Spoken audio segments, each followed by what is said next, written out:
What do we mean when we talk about teaching students how to access complex text? I talk about this a lot, and I'm going to show you an example from a teacher that I've worked with. And here in this example, let me zoom in. We've got a text, and then we've got supporting materials, and then we've got the teacher. So the teacher is the most important part aside from the student. The student makes connections and interacts with the text in from their own identity and their own background to make meaning of it.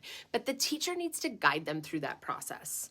So the text in this case is social studies text, and it happens to have a lot of visuals in it, and it happens to have thought bubbles and things like that, text features for students to interact with that. But what I'd like to point out is what the teacher is doing with the student. So they're not just giving the student the text. That's not how we do it. And if we say, oh, the student can't do it, but we don't give them the support to get there, we're actually perpetuating this deficit mindset.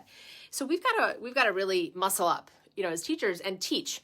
So this teacher is teaching what's going on in the text and having a conversation with the student using this graphic organizer.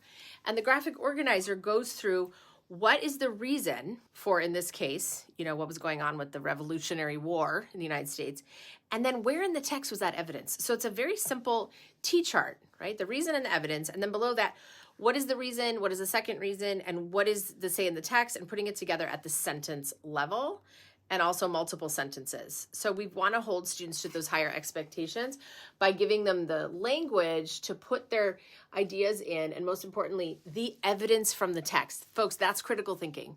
It's not just here's what I think, it's here's what I think because here's the evidence that supports it. So we want to hold students to those same high expectations, but here's an example of how to do that by sitting with the student or a small group or even a whole group and interacting with the text, closely annotating it, and then connecting it to processing the text. So before, during, after reading, having rich experiences to help students make their own meaning.